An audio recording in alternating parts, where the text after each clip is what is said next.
Yes, indeed. Welcome into another episode of Rip N Riff here on the Rip N Riff YouTube channel. That over there is at Mr. Jared Moore. I am at Pucking Thoughts Adam Bernard. They just sent out my daughter's lunch schedule for the month. She's got a pretty good week of lunches coming up this week. I'm jealous. As long as she doesn't have two spaghetti dinners in one day, you should be okay.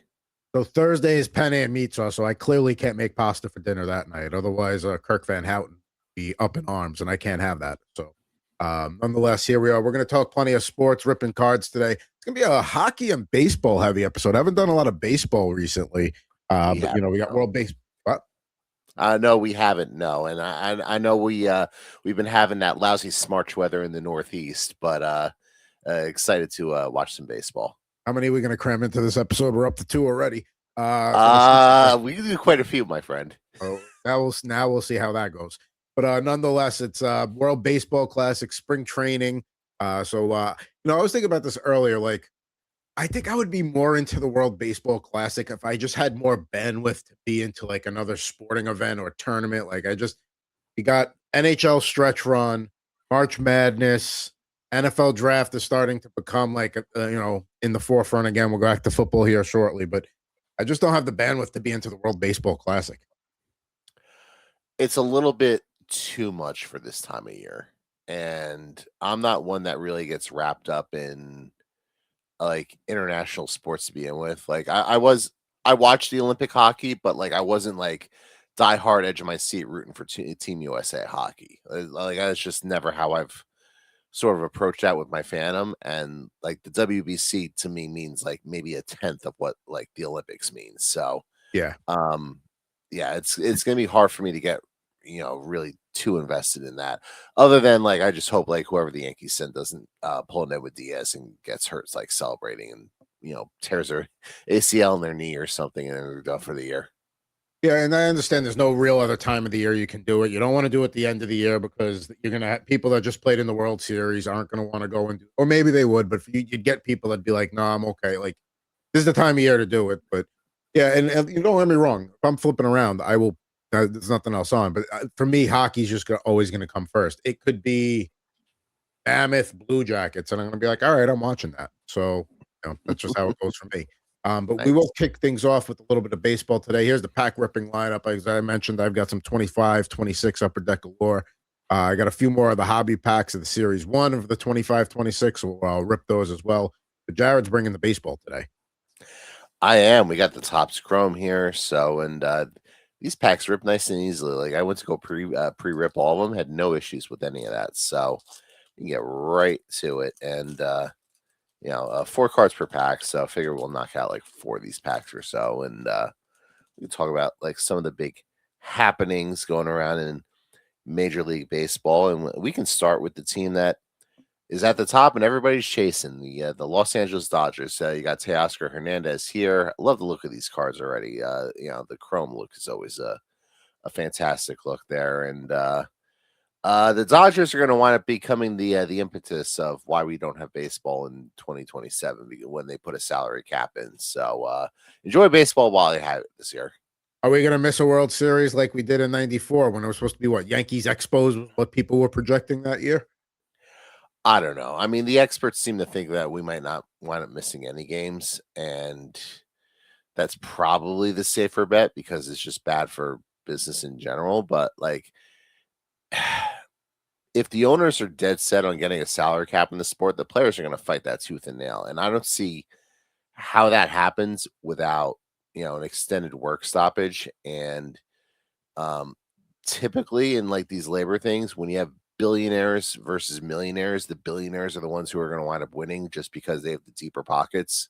So that's sort of how I look at it. I like, a lot of the big name baseball players have already gotten theirs. So like, Bryce Harper's got his $300 million coming to him one way or the other. So like he could say like he's dead set against the salary cap for like the future of the sport. But like at the end of the day, like he's getting his. So I don't know how much like he's really going to care when we're talking about like prime years left in his career. So, I mean, we shall see.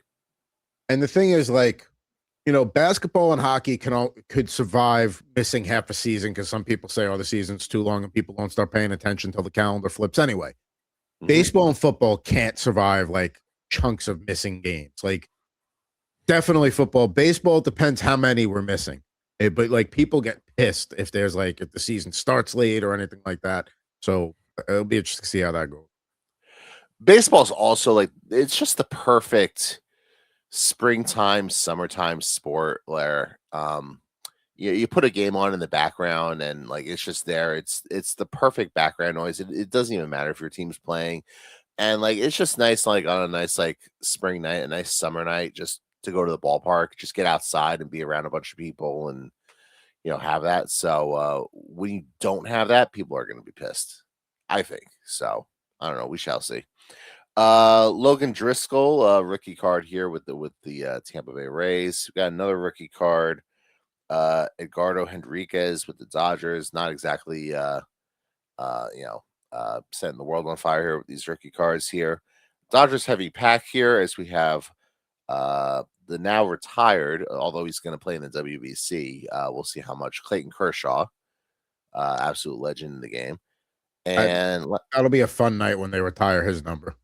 And last but not least, Seth Lugo here with the Kansas City Royals.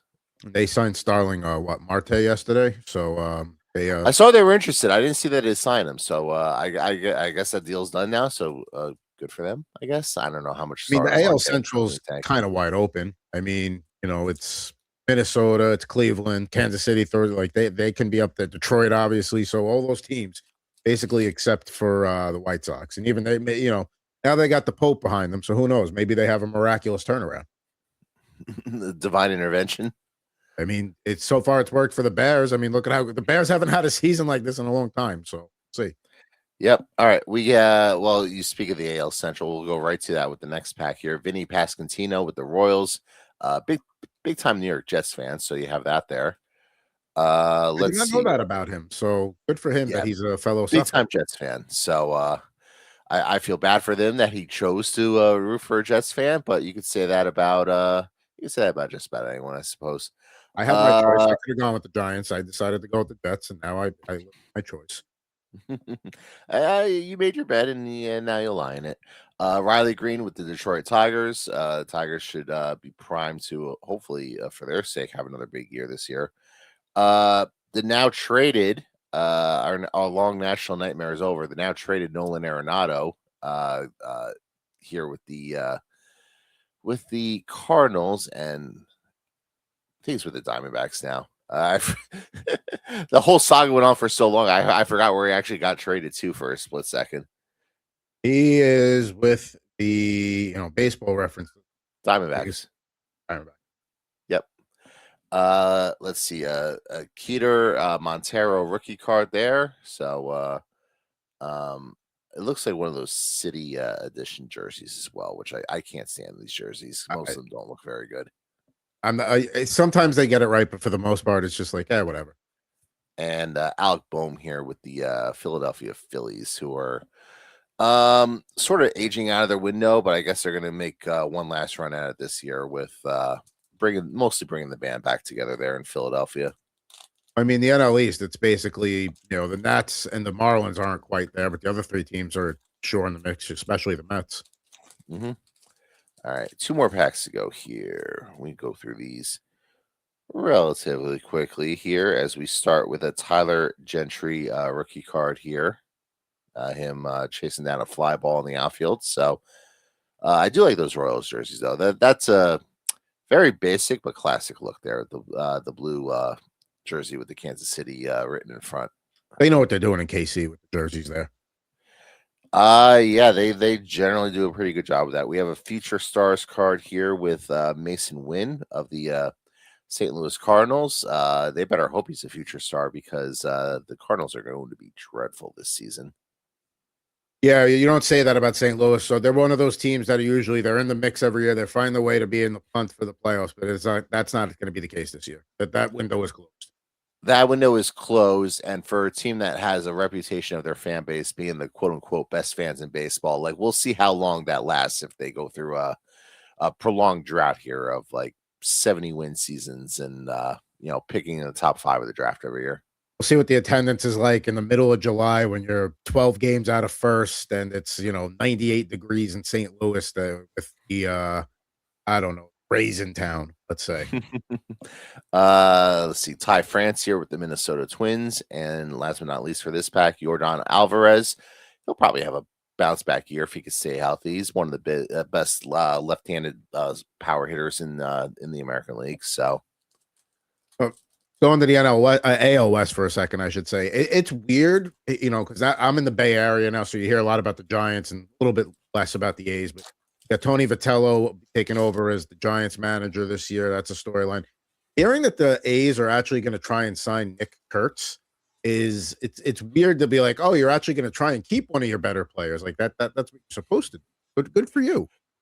yeah, I mean they've done a little bit of that lately with the Brent Rooker contract last year, and I think they signed Jacob Wilson as well. So I mean they're trying to get these guys locked up. If I were a young player, there's no way I would sign a contract early, seeing like what the salaries have been looking like for some of these top guys once they hit free agency in a few years. Like, I don't know if it's just they just want to take that security now while they can get it, but like, if you're Nick Kurtz, I mean, fast forward 5 years from now, like how much is a Nick Kurtz getting on the open market? He might get 60 million a year or something. So like, why would you sign for 150 million total now? So that's sort of how I look at it.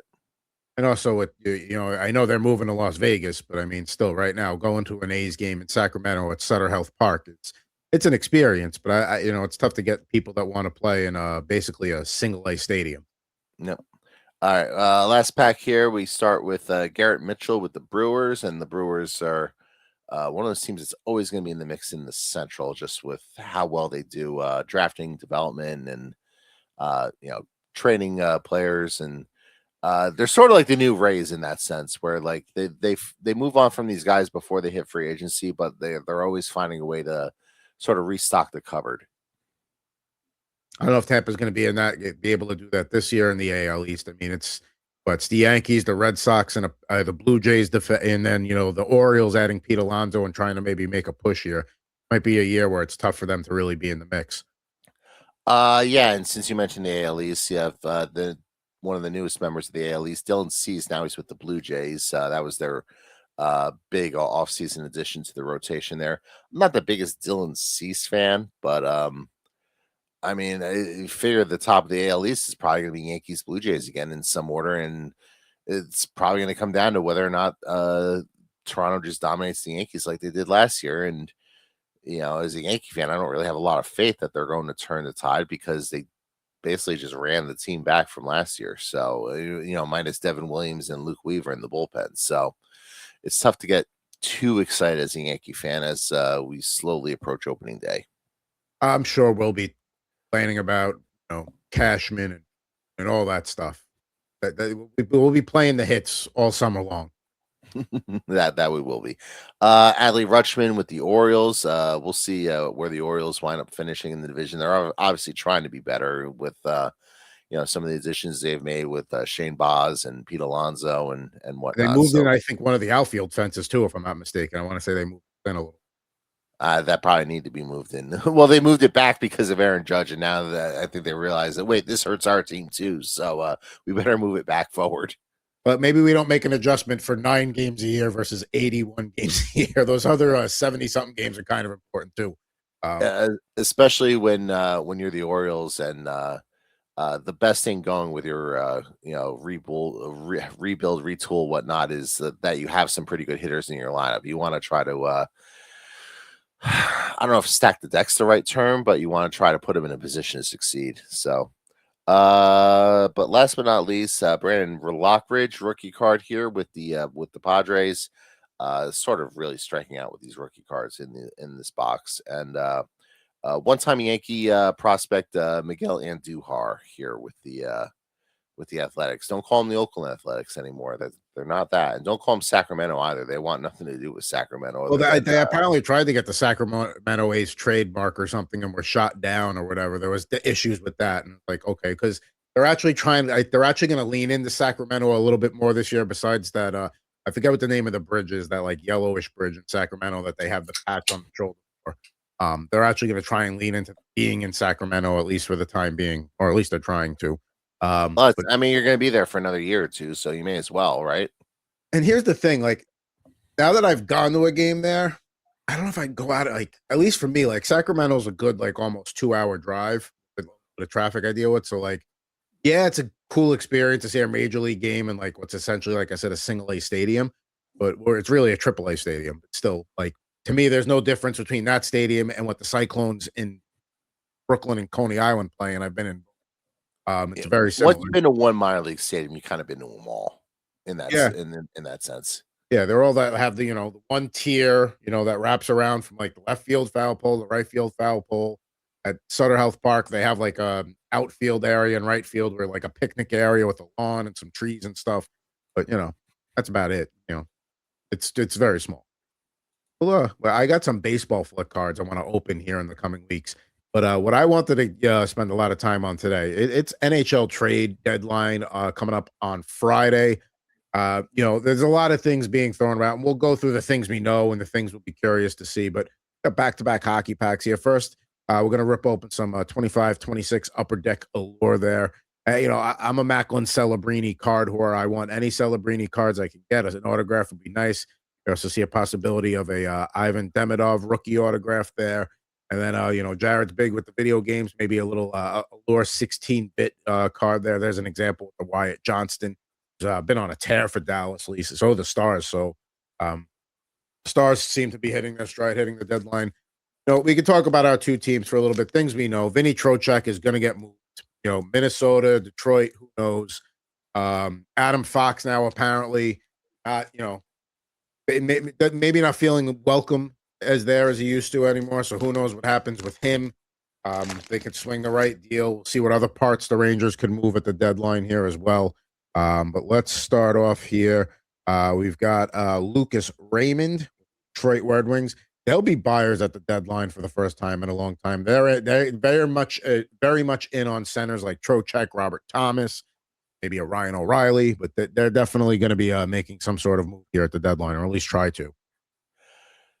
I think one of the most annoying things about this season is, for someone like me who's crapped on the Iser plan for however many years I've been crapping on it, and now seeing them have success as like, are they really having success because of like some of the moves that Iserman has made, or is it really just more like, all right, like Lucas Raymond's like a really good player, and Mo Sider's developed into like one of the best defensemen in the league, and they sort of lucked into that. So I'm not really sure what the answer is there, but I mean, you give credit to you. I mean, they're playing well. They're obviously going to go to the playoffs. They're going to snap that playoff drought. Which, by the way, these are the first Red Wings playoff games in that building, that That's right. brand new building that they built there. So, Little season. yeah. So we'll see how that ultimately plays itself out. Here's the thing with that division, the Atlantic. So Lightning the Lightning probably win it, but you never know. But Buffalo, you can't really doubt the Sabres anymore. You can't say, oh, it's a fluke when they've won 20 something of their last 30 something games or whatever it is.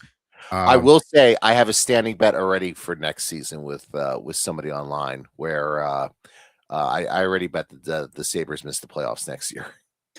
And that could very well be, but at least this year they've got the momentum. Detroit, I think, has done enough at this point that they would have to really be in bad shape. They ride their power play, but they definitely could use some upgrades there. I mean, you never know. John Gibson looked great for a while, and then he kind of came back down to earth. And then, Toronto's probably done. Montreal, very much, a team that could finish in that top three.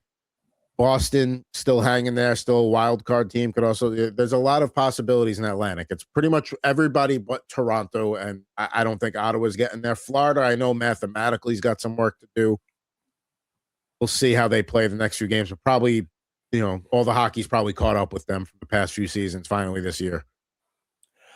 Yeah, this is not going to be Florida's year. I mean, you're sort of seeing it post deadline as well, where every time they take a step forward, they take a step back as well, and I think that's just one where once the math is just insurmountable, I think the Panthers just start shutting guys down and just start playing for next year, because like Matthew Tkachuk hasn't looked healthy all year. I think that's like a prime candidate. I feel like he's been playing hurt for like a year and a half.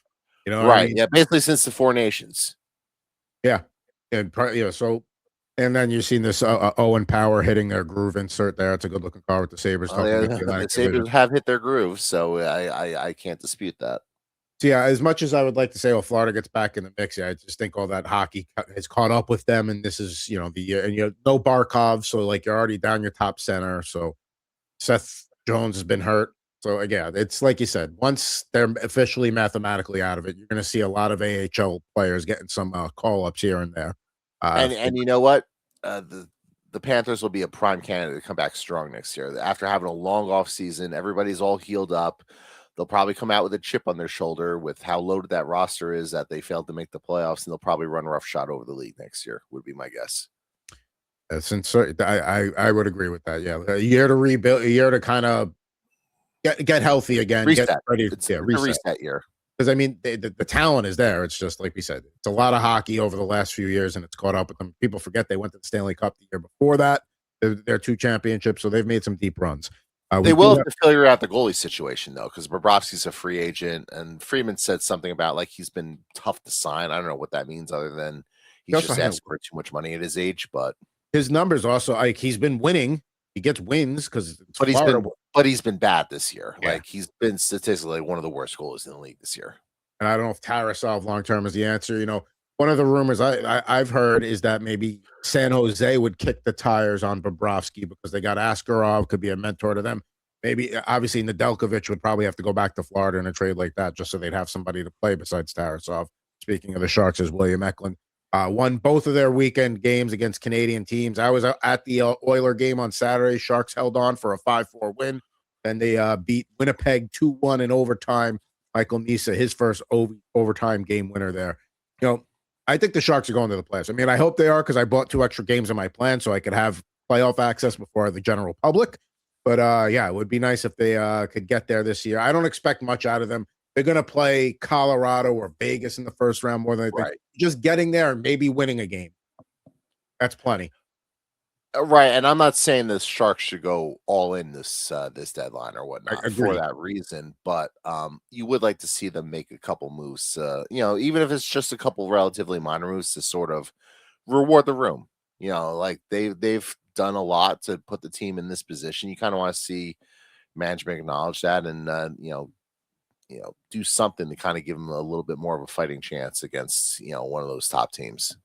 Vibe I get from the fan base is pretty reasonable. Yeah, like you said, they want to see some moves that just try and get into the playoffs. They know they need to do something on the blue line. They know they need a right-handed shot defenseman.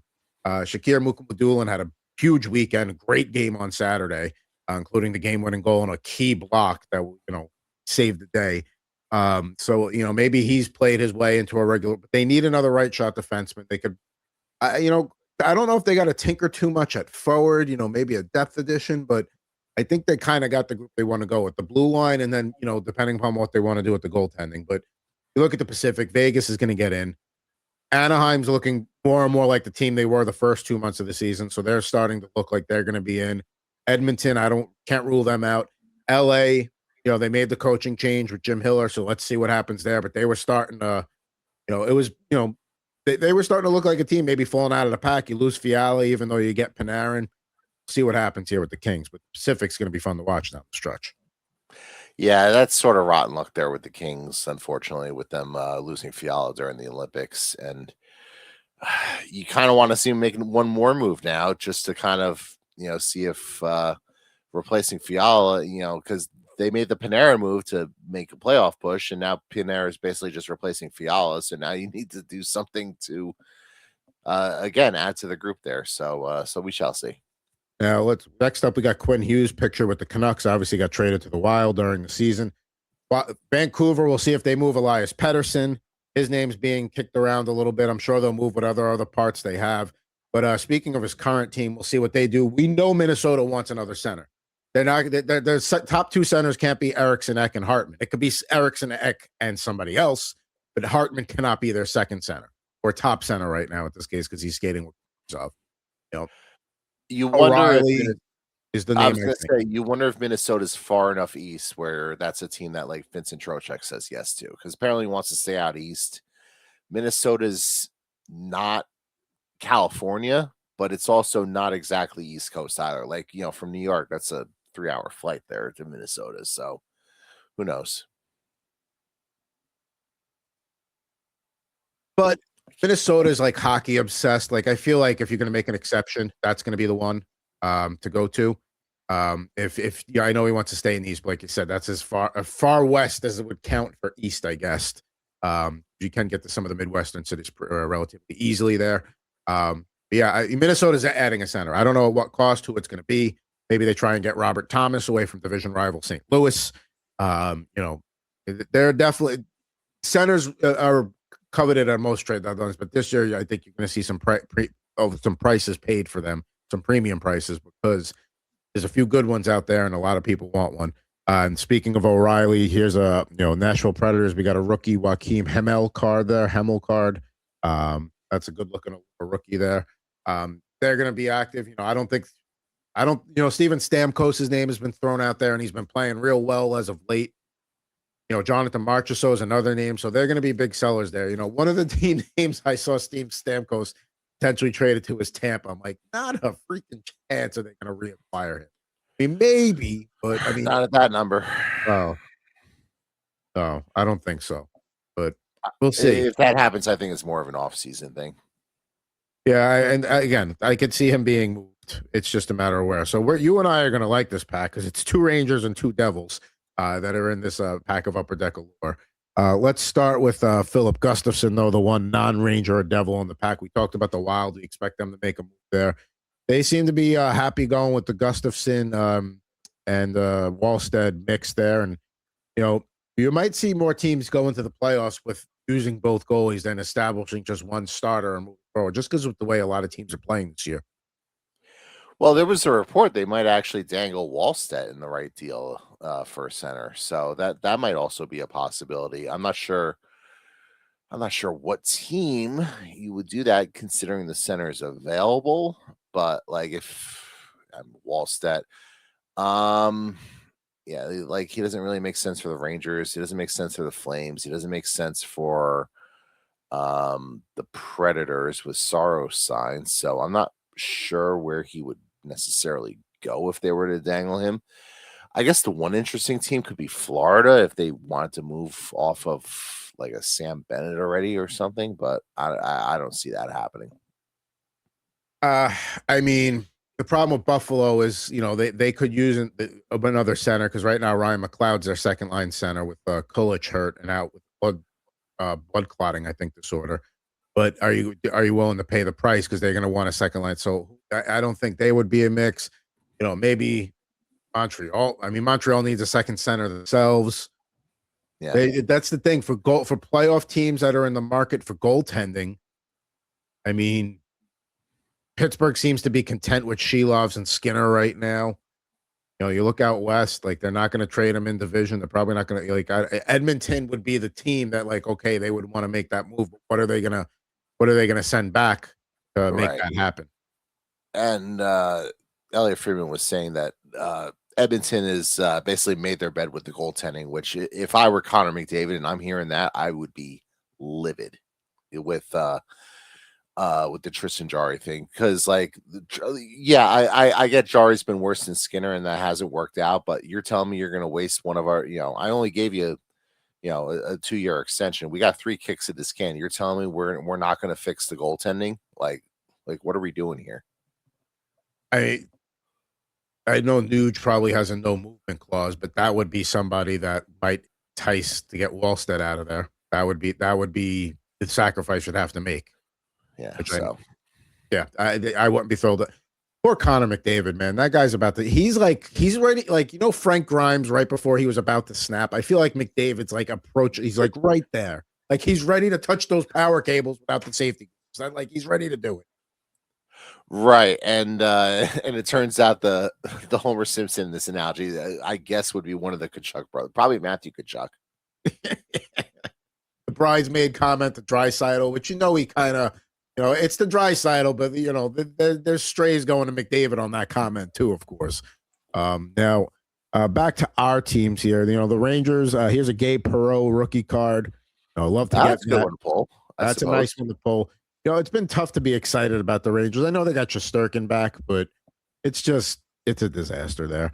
Now I don't get what their future plan is. Like I get that they want to try to collect assets and whatnot, but like the Rangers' biggest issue over the last half decade or so is and this the number one thing their fans have complained about is we don't develop forwards and we draft poorly. So like if you're gonna go down that route of doing that, then why would you have the same people who've been making all these decisions continue in making those decisions for the organization? Like as someone who's not rooting for that team, I hope that's the route they go down because they'll probably just blow all these draft picks. But also, like, I view the Rangers rebuild as we're just going to clear up cap space, and then like the second, like a big time free agent actually hits the market, we're just going to be all in on them, like what they did with Panarin. But the thing with Panarin is you can't ever go back and be like, oh, it was a bad signing. He played up to the contract. So he lived up to, yeah, absolutely. So, and listen, they got to 2 conference finals, in 3 years. That's pretty, like, it's still, in hindsight, it's good, but it's not good enough. Everything you were saying is what I said when they, decided they were going to, give Drury the keys here to the deadline again. Like, he just, I don't, like, there's no good track record of drafting. No, they can't develop. Lafreniere, if he ever gets moved and actually becomes a semi-competent player, like that would be the nail in the coffin for Drury. Maybe that's why he won't trade him. Maybe it's not that he can't get value. It's that he knows in the back of his mind, if he goes somewhere and they actually figure out how to make him a serviceable player, that's the end of him. So yeah, I wouldn't be trusting Drury to be doing this stuff, but here we are. And I fully, as a Ranger fan, expect the next 3 to 4 years to be bad. Like the Rangers are going to be, you're going to go into a season being like, can the Devils challenge the Hurricanes for the Metro? But one thing you'll know for sure is that the Rangers are going to be 7th or 8th for the next few years. They're not going to finish higher than that. Not unless Philly really starts to not take another step. I mean, we'll see how the division ultimately plays out, and the Devils have their own issues that we can get into once we start showing off some of those cards. Well, I mean, one of them's right here, Jacob Markstrom. And that's a big part of the issue right there is that the GM of the team gave a 36-year-old goalie 2 years and $6 million when he didn't have to. And Markstrom, he's been a little bit better of late, but for the most part this year, he's been absolutely terrible. So you could have Binnington for that same price, $6 million. I'd rather have Binnington because at least I know Binnington's going to show up in a big game. I saw that at 4 Nations and I saw that during the Olympics. Like if you gave me the choice right now of Jacob Binnington or Jacob Markstrom, I would take Binnington in 2 seconds. Jordan Binnington, yeah, that's the thing, and that's another big name that we haven't really discussed about being moved. Is he's got another year left at $6 million. I mean, Edmonton can't afford that, but if you're Utah and you don't love Karel Vejmelka, I know they just gave him that deal, but maybe I don't know. I feel like somebody needs to go and get Binnington, but whether that's I don't know. I mean, the Oilers need to go get Binnington. Like that's I don't know the if they guy. can, though. Like how are you going to fit $6 million in? That's the thing. The only thing I can think of is you pay the even if they pay the Blues half. to take you pay the Blues to take what's his face back, Tristan Jarry back because their numbers are similar. You talk about this window with McDavid's shorter contract extension. Maybe that's what it is at this point. Like to make another Simpsons reference in terms of their cap and draft prospects. Dig down, idiot. Like you're already down there. Just keep mortgaging your future. Like because if McDavid leaves, you're screwed anyway, and it's gonna be a long time before you're relevant. You may as well just keep digging or dig up. You can't dig down, dig up. That's what you dig up, stupid. Dig up, stupid. Like it's at this point, what else can you may as well just keep going deeper and deeper. Like, and if Binnington doesn't work out, fine. Like, if he doesn't work out, you let him leave as a free agent after next year. Yeah, or if you find a way to get, but again, to pry Wallstead out of Minnesota, you would have to it would have to start with a Nugent Hopkins right there, just so they get something they want return. I don't know if you want to do that, but if goaltending's the problem, you might have. You can't. I understand that he's part of one of the best power plays on the planet, but at some point, you got to give something to get something. Going back, we'll stay with the Devils here. We got Nico Hischier. I mean, again, what a 6 straight 20-goal season. I think I just saw. Yeah, he picked up his 20th goal the other night, which is kind of sad that he's leading the team with 20 goals, but also not really surprising considering how much time Jack missed. By the way, with Heischer, I'm glad you pulled him. He's going to be a free agent after next year. If I were him, I would be asking a lot of like really tough questions about where the Devils are as an organization before I put pen to paper on another contract. Because this is a team that has underachieved the last few years. And, if I'm Nico Heischer, I'm a guy, I play in all situations. I'm the captain of this team. I bust my ass every night. I'm there consistently in the lineup. And I have a coaching staff that doesn't really cater to the skill set of the roster that he has. I have a GM who might not know what the hell he's doing and might not even be here at the come next year. So I think most Devils fans just assume that like Heischer's going to be like an easy, like, yeah, they'll easily resign him and whatnot. But like, I would not, that stuff's not done until it's done. And that's one where I wonder if like, he's just like, do I really want to keep banging my head against the wall here? Or do I want to at least consider what my options are?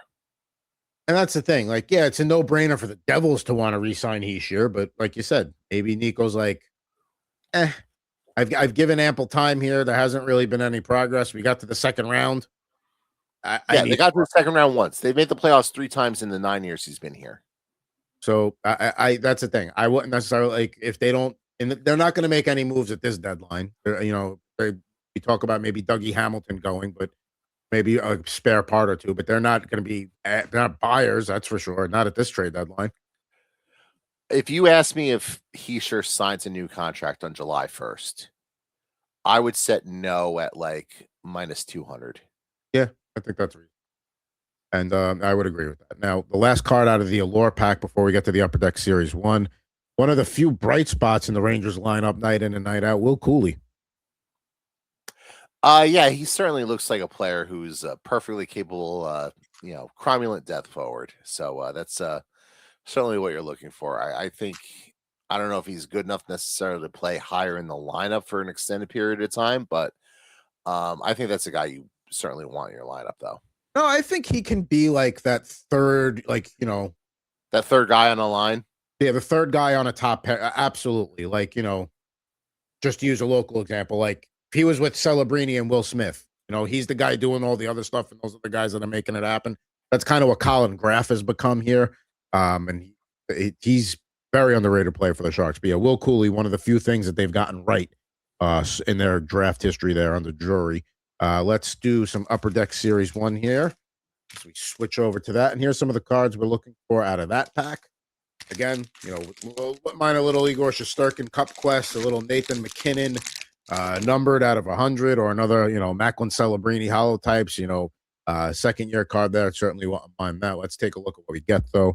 We start the pack here with Seth Jarvis, who got to play for Team Canada in the Olympics there, with some injury replacements, and key player for the Hurricanes there. I mean, at this point, like, to me, with the Metropolitan, Hurricanes 1, Islanders 2, probably the Penguins 3, but I think you can lock in Carolina 1 and the Islanders 2.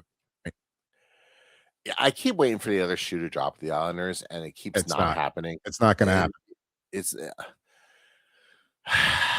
I didn't expect Schaefer to be nearly this good. The fact that he's already like a top 5 defenseman in the league, and he's 18 years old, and he's got 20 goals, like, he's gonna have a long, bright future, which annoys me as a division rival, because like the fact that he's this good already and he's 18, like, imagine what this kid's gonna be when he's 23, 24. No, I wish, somehow the Sharks could have gotten the lottery last year. Imagine Celebrini and Schaefer in the same lineup. My God. Oh, jeez, yeah. But yeah, he's going to be the most popular hockey player in New York if he's by next season. Like, because there's nobody on the, you could say Shesterkin on the Rangers, but Schaefer's got the personality to go along with it. Give it time. There's nobody on the Devils you would put in that, most popular player in the New York metro area. Schaefer's going to own that town, and the Islanders. Yeah, probably. I mean, you could say maybe Jack Hughes off of the Olympics, but yeah. But yeah, it's, I don't know. I mean, the Islanders and the Devils are always kind of, they're always going to be kind of secondary to the Rangers anyways. So like, it might just take a mid player on the Rangers to be the most popular player in New York. I mean, It actually might be like Will Cooley. Like right now, yes, Jack Hughes off the golden goal and all that. But if the Devils aren't making the playoffs and the Islanders are consistently in the playoffs and Schaefer's having Bobby Orr-esque, stat lines and seasons, and he, when he does, like, I will not, the fact that one of his first interviews, he went right at the guys for having not giving Henrik the Ranger the first question and not Liam McHugh, the Long Island guy. Like, the fact that he Kind of points rocks. that out, I like that. He I likes like that the too. Rangers, which I appreciate. And that's the thing. If you're gonna be the most popular player for a region and within a certain sport we're talking about here, you got to have that kind of personality. Like, you got to be able to bring the personality to the interview, not have the interviewer get the personality out of you. And that's what Schaefer brings, and he backs it up with his game. He's a joy to watch. I hate heaping all this praise on Islanders, but it's all true. And I don't see a reason why they can't have home ice in the first round this year, the way the Metro's shaking out. Another horizontal card here, Frank Nazar from the Blackhawks. Let's see here. Speaking of, let's see here. We talked about a little bit about the Panthers fading. There's Gustav Forsling, one of the rock solid defensemen there for them. We talked about Artemi Panarin going to the Kings. A last Rangers card there for him. Looking happy. So that has to be from a couple of seasons ago. There's no way that picture is from any time recent. There we go. But we'll see what Panarin does in LA. He's definitely going to have to drive some offense for them to keep them alive. We got a couple of goalies coming up here. Actually, no, let's do Alexei Protas first. Do you think the Capitals are going to make the playoffs, or do you think they'll just miss? Or are they a trade deadline? Let's see what they do first team. I think they're going to come up. I think you're going to have 5 teams out of the Atlantic. Okay. So it's just going to be, say, Hurricanes, Islanders, and then Penguins or Capitals, and that's it. And it will be the Capitals, in your opinion. Maybe and I would lean Penguins at this point, but I don't know. I mean, I know they're missing Crosby, but they also have a lengthy track record of playing better without Crosby. So, which is kind of weird, but I like this Penguins team. Me too. Yeah, I mean their depth players play hard. They're not the most talented team, but I think Dubas has done a really good job of sort of retooling down now. Obviously, they had a few down years leading up to this year, but like the fact that they're having a resurgent year this year, and they're also going to have like 8 billion draft picks the next couple of years, so they're actually set up pretty well for like the post Crosby era, which is good for them, I suppose. Yeah, I would agree. I would say Pittsburgh finishes third of those teams. I could see Washington or Columbus stealing a wild card spot from the Atlantic. See what Boston does. Whoever it doesn't finish top 3. But yeah, to me, it's Pittsburgh third, and then since the Blue Jackets brought in Rick Bowness, they've been playing real well. Here's a whole cylinder. Speaking of them, so we'll see how that goes. They're still Jet Greaves is good, but he's coming along, and they go to Merzlikins a lot. He's not a goalie I would trust on playoff time, but see what they do here down the stretch. We only got about 6 weeks to go in the regular season. Talked about a few goalies coming up here. First, here's John Gibson, pictured there with the Ducks, but now with the Red Wings. Key to whatever success they have, they need him to be good. That's a cool shot there. And we got Connor Ingram from the Utah. Well, now with the Edmonton Oilers, I got to see him play on Saturday. And Utah with Vemelka and Vanacek. We'll see what they do in the crease. We talked about go back early. We talked about what happened with Edmonton. Speaking of Edmonton, there's Stu Skinner making a sprawling save. Yeah, the Oilers haven't seen much of that this year, unfortunately. Not good goal. And now we close the pack here. We got we got a sizzle reel Cam Fowler looking card there with the throwback Blues jerseys. I have one of those in my closet. That's one of my favorite hockey jerseys of all time. I'm in the sharp look. Love it. Our young guns from this pack is Owen Sillinger from the Blue Jackets there. Then last but not least is Leon Draisaitl Upper Deck Portraits there. Go. Very nice. No, I got time to do one more of these Series 1 packs. I say we just roll with it, do it, and call it a day. What do you say? That sounds like a plan to me. All right. Now, anything you're expecting from the trade deadline? Anything in particular you're looking for here? We open up with Noah Hannafin, Golden Knights there. Not really, which means I'm sure stuff will actually happen, but we shall see. I'm actually refreshing Twitter right now just to see if we've missed anything in the last hour or so. Yeah, because that could happen at times. We'll get off the air and be like, "Oh, something happened. Oh, I didn't have the TV on, so I didn't know." Let's see here. We go through the lineup here. Some decent cards in here, but we got Josh Anderson with the Montreal Canadiens. I'd like to see them do. Last year they gave the Capitals a bit of a fight in the first round. I'd like to maybe see them advance this year. It's going to be all about matchups. Montreal Buffalo first round series. That would be a lot of up and down hockey. That's for sure. Yeah, that would be a fun watch. See what they do, because they are also a team that very much wants to have a second center in their top six to go with Nick Suzuki. The Kings right now got Alex Turcotte playing their top center position there. Good all around player. We'll see if they make any other moves now in response to Fiala being out. Former Penguin and current Shark Alex Nedeljkovic. The Sharks down the stretch here, they've kind of it's been like 2 for Askarov, 1 for Nedeljkovic. It's been Askarov has been shaky at times. Like, he made some big saves against Edmonton on Saturday, but overall lately, like, I need to see a little bit more from him, and it wouldn't surprise me to see if Nedeljkovic got some a little more playing time down the stretch as the Sharks try and solidify a spot there. It's tough because Askarov's the future there, and you really want to sort of give him the confidence, but he is a young guy, and inconsistency, I suppose, is to be expected. I don't know if you necessarily want to just play Askarov and say playoffs be damned, because that's really tough. You really want to get to the playoffs. So I don't know. It's a really tough situation there. We see how many back-to-backs the Sharks have the rest of the way, and then it's how many times is he going to play outside of that. So that the remaining schedule: 1, 2, 3. They have 4 back-to-backs the rest of the way. So those are 4 starts right there. Again, it's been usually 2 like he went 4 in a row for Askarov, 1 for Nedeljkovic. He snapped that losing streak. They got Montreal and St. Louis, and you'll see Nedeljkovic get one more start this week, the back-to-back this weekend. St. Louis on Friday, Islanders at Saturday. I'll be at Sharks Islanders on Saturday. We got Morgan Barron here with the Winnipeg Jets. He had a nice goal. He had a lone nice goal for Winnipeg, and their loss to San Jose. Dylan Holloway, St. Louis Blues. We know they're going to be big sellers at the deadline there. We'll see what else they do. Let's see here. We got Joel Edmondson from the Kings. And then Max Domi from the Maple Leafs. What does Toronto do here? I mean, they're obviously not buying at this point, but are they going to sell? Are they going to make a big shakeup? What are they going to do? I mean, they should sell, but that's they seem to be frozen by inaction. And what was the line by Dangle the other night? Let me see if I can find it real quick, because it was a really good, because I was listening to the Steve Dangle podcast, and let's see. Yeah, perfect line about the Dangle describing the Leafs. They will do anything but anything.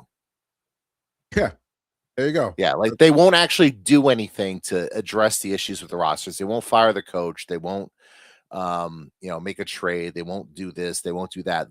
They'll make any excuse in the world but to do their jobs. So I think it's the perfect way to describe them.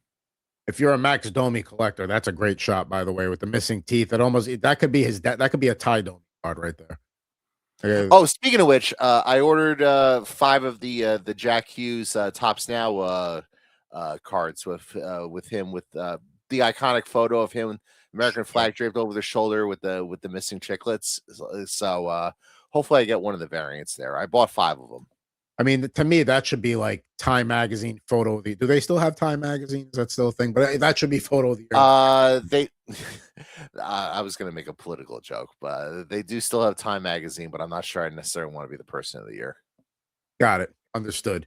We got David Pastrnak here with the Bruins. We'll see what they do at the deadline, but they are within striking distance. I don't know if they would really make a run, but they would be a playoff team for sure. See what Swayman does for them. I mean, that's a team that retooled it like right on the fly. And they went out last year. They made a bunch of under the radar acquisitions, especially like down the middle at center, with trading Brandon Carlo to get Fraser Minton, and getting what's his face, Kuznetsov from the Wild, and it's like, all right, now you have two cost controlled centers under the age of 23, and who are playing regular roles in your lineup when you didn't have center depth. So, like if I were a team, I'd be looking to try to sort of emulate what they did last year. They could use a little help on the blue line and some depth, but Of they're course, yeah. but when you look at the lineup is there. They've got the bones to be in the playoffs, and maybe with the way the Atlantic is, there's a lot of upsets could happen this year. We now have the Encore series here with Eric Carlson. Talked about the Penguins earlier. Chicago Blackhawks here is a bustle insert. Tyler Bertuzzi's having himself a pretty good season there in Chicago. Another team that's not going to really be doing much at the deadline besides maybe whatever selling off whatever bit parts they have. But at some point, it's a cool hologram with the Blackhawk logo there and all that. It's a really nice looking card.